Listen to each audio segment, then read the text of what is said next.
Awesome. So that was a very dramatic entrance for us with our 30-second countdown. But Nina, thank you for coming on to our first, I guess, our inaugural AMA. Yeah, thank you for having me, Alyce. It was super fun to be on the podcast the other day, so I'm stoked to have some of those conversations live. Yeah, it's going to be great. So we have quite a few questions that have come in already. So I think what we'll do is just start jumping in, and then as more questions come, we can take them and go from there. Does that sound perfect? Good? That sounds Cool. great. So I know, and maybe we can start, and we talked a little bit about this on the podcast, but one of the questions that we had was, how does gifting differ from traditional direct mail? Yeah, it's a really good question. And, I'll zoom out a little bit and share a little bit about who I am and the company I work for, and it will help frame at least today's conversation, specifically my response a little bit better. But I'm Nina Butler. I lead our demand generation team at Alyce, and Alyce is a personal experience platform that allows businesses to create personal bonds with their prospects and customers and partners, really anyone they want to do business with, through one-to-one gifting. And so the way that we think about personal gifting as it relates to direct mail is a channel, right? It's a channel that's making resurgence, and for good reason, because right now, as everybody's moved to digital, there's this real hole in physical marketing. And it's a great way to get attention, and it's a great way to penetrate a channel that your prospects or customers might not be as saturated within. But it's really a one-to-many channel, and it's by design, right? Personal gifting is actually a broader strategy that can be applied to all of your existing channels and help amplify the expected results that you intend to see there. So if you think about events, for instance, you have an event strategy. Events is a channel for you. You have certain benchmarks that you expect either from like a lead gen or an engagement standpoint. If you take that current strategy and you layer on personal gifting as a way to motivate a desired behavior or a desired conversion point within that channel, a personal gifting platform like Alyce or any personal gifting will help amplify those expected results. So really the difference there is that gifting is a strategy as opposed to direct mail, which is a channel. Got it. So, and thank you for providing some context. I missed that as a brief intro. So really when you take that step back, then if we think about how you use a channel, you could hypothetically pair direct mail with gifting. You could certainly. And the way, Alyce in particular, and I think gifting as a whole, gifting can be an expensive investment. So you need to make sure that the economics work for you. So chances are, if you are executing an ABM strategy, an account-based marketing strategy or motion, that by design has already allowed you to segment out your marketable audience and say there is actually a subset of those folks that are the highest value or have the highest upside for our business. And as a result, I'm willing to invest more to open dialogues and drive meaningful engagement within those accounts because the upside is there. And so as a result, you want to be doing everything in your power to drive as much of a one-to-one experience for that prospect or customer as possible. So whereas maybe the bottom of that ABM period, which is much more of the one-to-many approach, like maybe direct mail satisfies that because you're just looking for air coverage. But if you're really thinking about gifting as a deliberate strategy for those high-value folks, that's what you reserve for kind of that top of the pyramid. And that's how those two, the channels and the strategies, play with each other. Got it. Yeah, that makes sense. So you've touched on this a little bit in terms of I guess cost around gifting and how that bakes in. So one of the questions that folks have is, what is the average cost of a gift that someone's typically sending? And I guess and just to kind of keep in the theme of looking at direct mail, which I think is commonly it could be whether it's a postcard or something maybe less valuable than perceived as a gift. What does that average cost look like, and then in comparison maybe to what something at a top of the funnel that's more broad? Yeah, so we've done lots of research within Alyce around what exactly that right price point is. And there are a couple of different ways to think about it. I want to set the stage by saying that actually the hard dollar value associated with the gift is not as meaningful and not as compelling to somebody as the perceived value of the gift. And the difference there being, Maybe you're trying to engage a prospect and you send them a $50 Amazon gift card and they can like see that dollar value clear up front. That is not going to drive as high of a conversion as if you've taken the time to get to know who that prospect is. Maybe you figure out they're a yogi and you send them a $30 yoga mat, right? Even though there's fewer dollars associated with it, the perceived value is so much greater than a gift card, and it's more likely to yield a conversion. And we see that in our own data.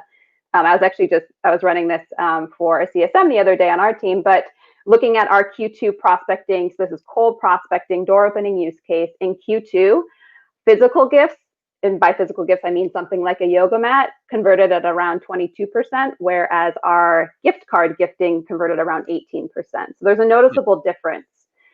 I think the second thing worth mentioning as it relates to what's the right value to be assigning to these gifts is, on average, we see gifts around $45 converting for that cold door opener use case. And the reason for that being is anything higher from that, it actually is perceived as too valuable. And then the person receiving it might actually be a little bit more on guard if they're like, whoa, what is this like $150 gift coming my way, right? I don't know if I'm ready to make that type of commitment that I think is synonymous with a gift of that value. And as a result, anything lower than that, then there's not a whole lot of flexibility within that, right? If you set $15 as your benchmark, then you're kind of limited to just the gift card game. And as we know, that doesn't convert as well. And then the final thing I'd say about this is really being aware of where your relationship is with that person and what the required action is that you're expecting them to take as a result should help dictate price point too. So if you're really looking for a new business meeting, you're going to have to spend a little bit more in order to establish that reciprocity where the person feels like, okay, now that suddenly is worth my time to engage. But maybe you have a phenomenal relationship with this customer and you just want to send them something as a thank you for attending your webinar, or maybe just a thanks for being a great customer. Congrats on your renewal. Suddenly at that point, you can be investing less because there's no hard CTA to it. It's just like an investment into that emotional bank deposit that you're creating with that customer or that late stage prospect. So that's an important thing to be considering too, is where are you at in that relationship? Definitely. One thing that you touched on there, and I think is really interesting around personalization. So for me, and to be fair, all the gifts that I've received have been not on that personalization, and the likelihood that I'm willing to take a meeting from that is probably pretty low. I can't think of anything that I've received that I've actually gone through and followed through on that. And I think that ties to the perceived value. But does Alyce enable, or how do people go out and find those relevant personalized gifts? Because that's a big part of the challenge, right? It's pretty easy to go and pick a yoga mat that you think is going to be relevant, but how do you actually find that information? Yeah, so one of the beauties, it's always so fun when you get to work for a piece of technology that helps you be a better marketer or be a better seller, right? And I have the luxury of that with Alyce. And essentially the way Alyce works is our platform will go out and do all of that homework for you. We will identify what those personal interests are of your prospects and partners and customers through our technology. And as a result, we'll recommend a gift from our marketplace to send that perfectly matches that person's interests. So it gives the impression that you, Alex, maybe as a seller, have gone out, done your homework, figured out that I'm a yogi, and sent a really relevant gift that aligns with that. But in actuality, you have a piece of technology that's helping to shortcut some of the time that takes. I would say when it comes to personalization, we also get this question a lot, right? Because that data can be used for good and evil, right? You get to a level of understanding about a person that's suddenly no longer helpful or relevant to be using in a business context. So maybe Alyce uncovers that you have a dog, and instead of saying like, hey, Alex has a 2-year-old German Shepherd named Charlie, you should send him, the prospect this, like that's invasive. That's not actually helping you move the relationship forward. As opposed to just saying, hey, Alex, loves pets and has one at home. Might we recommend you send a bark box or something along those lines? So we've trained our technology to basically navigate that fine line between creepy and helpful. Yeah. I would also say, similar to what I just spoke about earlier in terms of the gift value, also being really cognizant of where you're at in the relationship should help determine how personal and personalized you are being. And so if I've gotten really close with you, suddenly it is really appropriate to be like, hey, how's Charlie doing? I just saw this in our marketplace and I thought he might really get a kick out of it. But if I've never met you before, that's a little bit too intrusive. And I need to do more work as a marketer, as a seller, to warm up our relationship in order for that to be appropriate. Got it. And is Alyce only relying on the third party data that they're collecting based on that interest? Or do you tie into, for example, and I'll use, before we jumped on the podcast, we talked about the Patriots, right? So if we knew that you're a Patriots fan, could we tie that in? Or is that done by human intervention in terms of bringing that insight in? Yeah, so the platform will say, hey, Nina loves the Pats, which I do. And I'm still lamenting the loss of Tom Brady, but that's a different AMA. So Alyce will say, hey, Nina loves the Pats because online she's talking a lot about that. And that seems to be a personal interest to her. So might we recommend you send her like a jersey or a blanket or something along those lines? The onus is then on you as the sender to help make that connection in your messaging. And what we really preach at Alyce and what we really encourage as a behavior and a formula for our customers to follow in order to be as successful as possible with that outreach is this concept of the 3 R's. And the 3 R's, you've already said a couple of those words, but one is being relatable. And that relatability is the data that Alyce can help surface for you to be more personal with the person. So maybe you want to say like, hey, Nina, know you're a huge Pats fan, like fingers crossed the season, kicks off this fall, but if not, feel free to root for your hometown team with this XYZ gift. That's being relatable. The second R is being relevant. It's not always about the 5 to 9, which is sort of what we consider that personal interest-based data. It's also about the 9 to 5, right? Like I also have a responsibility as a demand gen marketer to hit numbers, and I am vetting solutions to help me get there. So you want to make sure you're also making that relevancy connection and reaching out to the person at a point in time in which is good for them and not just good for you. Right. And then the third is the respectfulness. And I think that's all about how are you meeting your prospects, your customers in the channels that they want to be engaged with? And how are you doing it in a way that's respectful to them as an individual human? I think like spam is the antidote to respectfulness. Sometimes direct mail can be the antidote to respectfulness, right? Yep. Being personal and really driving those 3 R's is how we think about it. And a lot of that comes in like the way you've been able to craft your message to hit on those 3 parts. Definitely. Now, and this is a little bit of a funner question, but what is the most expensive gift that you've seen, or that you, I guess maybe internally that you've sent, or that you've seen a client send to a prospect? Yeah, so from a prospecting use case, the most expensive gifts are no more than $125. And I think to the point I had mentioned earlier, when it gets above that, there's suddenly an imbalance in like perception of that outreach, right? You're like, what am I signing up for if I accept this? Mm-hmm.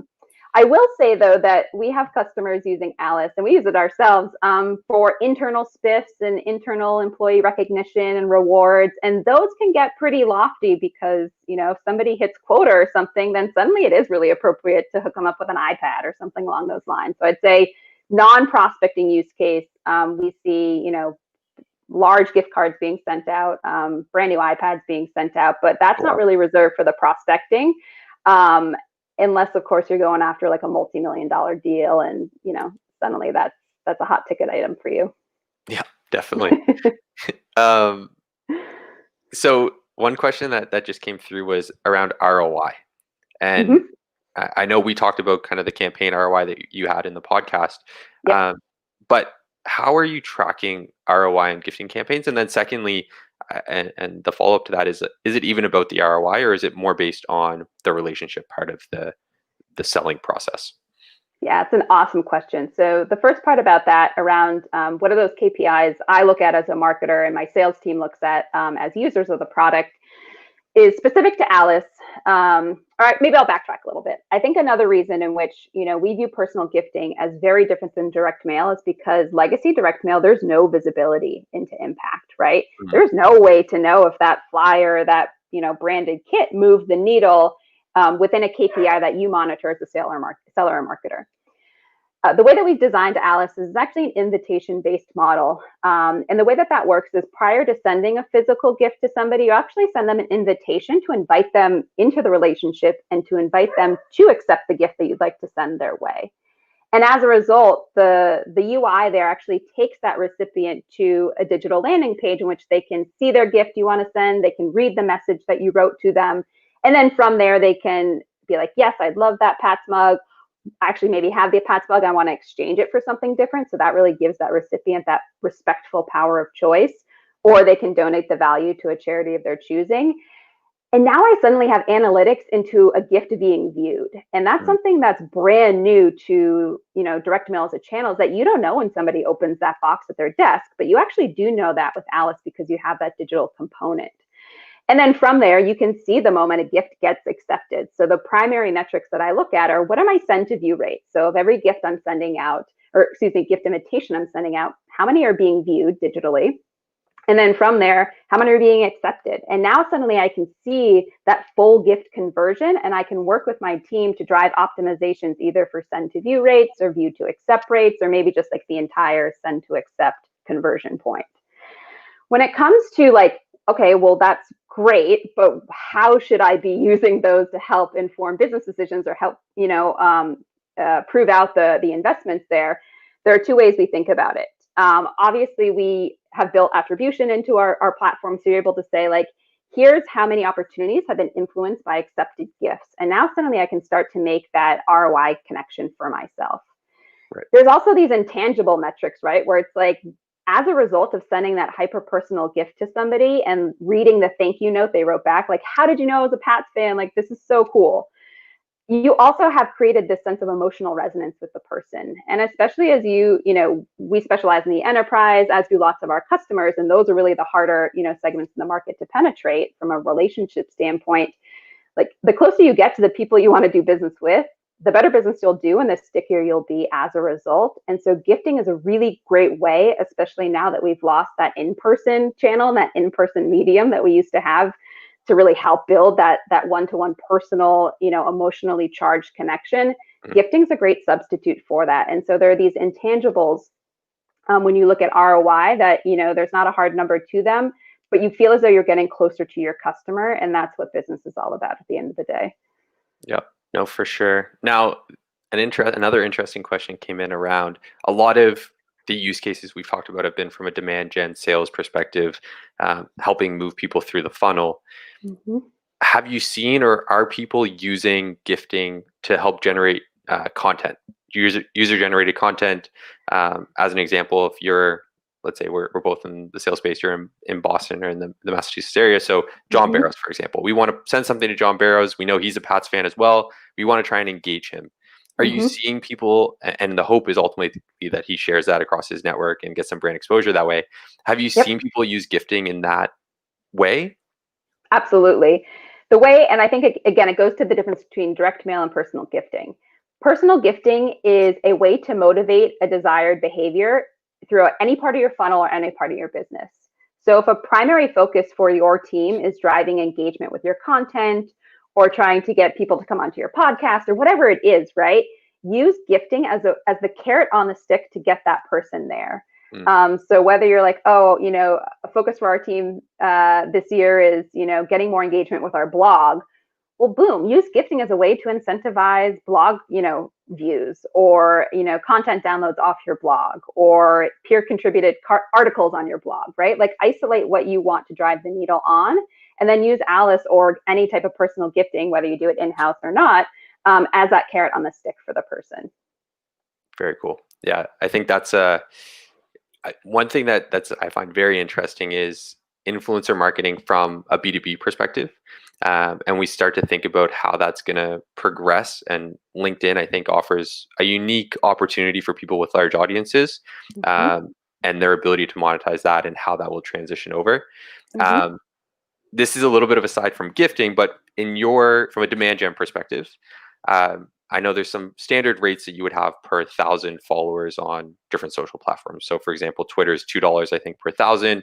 Instagram is $10 per 1,000. So it kind of scales based on the engagement and people on the platform. If there was an influencer program across LinkedIn, how much would you be willing to pay on a per 1,000 followers basis to have someone share something about Alyce?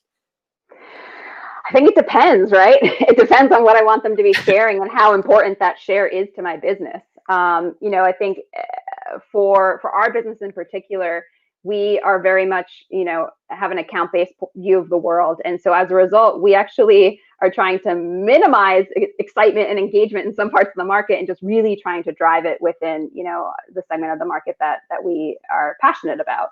And so I would say if we're able to drive, engagement within that meaningful part of the market, $5 sounds good, but again, it depends on what exactly the behavior is I want that person to take as a result and how valuable that behavior is as it relates to our broader strategy. And so I guess my recommendation out to folks thinking about, how can you leverage gifting as a way to potentially grow your social following or drive more engagement on your social channels? Just think about how important that is for your business and if it warrants the investment that, usually is associated with gifting. Fair. Yeah. I think there's definitely, when you start to think about that, there's some analysis that needs to be done on across followers. And I think because LinkedIn is relationship built, I think there is some opportunities there, especially in the markets that you may want to focus on. But I think it's definitely underdeveloped to a certain extent, for sure. Totally. That's exactly right. So I think just to wrap up, and we've had a lot of great questions. If you had to give advice to someone who's thinking about implementing gifting, what would be the first thing, or the piece of advice you would give them as they start out on this journey? It's a really good question. Whoever asked that, thank you for that. I would say my primary piece of advice, and this is really for like any piece of MarTech, right, is like your output is only going to be as good as your input. And by that, I mean, it's irresponsible to think that you can just put a bunch of junk into the system, right? And as a result, you'll get like a ton of new business meetings out the backside. No, you actually need to spend the time, sales and marketing needs to work together and create some of that foundational work to figure out who exactly do we want to be engaging with using an investment like gifting. And let's do the work to isolate those folks and make sure that they're the right people in the right context that we want to be investing in before we think about the ways in which we want to be driving engagement and like the vehicles to do so. And so my recommendation to folks who are strongly considering or maybe even currently utilizing personal gifting as a strategy is make sure you are using it on the right folks that will warrant that type of investment. Yep, that makes sense. And I think there's always, I guess, the analogy of fishing with a net versus fishing with a spear, and being able to make sure that if you are going to take that extra level of personalization or taking that extra time to make sure that you are fishing appropriately and not trying to cast a wide net, as that probably isn't going to be generating the right type of results. That's exactly right. Cool. Well, Nina, I really appreciate you jumping on. There was a ton of great questions and a lot of additional insight to the podcast episode. If people want to connect with you or they have additional questions that they didn't get a chance to ask, what's the best way to reach out? Yeah, so I'm on LinkedIn. You can easily find me, Nina Butler. I work for Alyce, that's ALYCE. Or you can reach me at nina@alyce.com. And if you're going to be prospecting me, make sure you're on your A game. Make sure you send a very nice personalized gift. Make sure you got the 3 R's. Get the 3 R's in there and I might respond. Cool. Thanks, Nina. Awesome. Thanks again, Alex. Bye, everybody. See ya.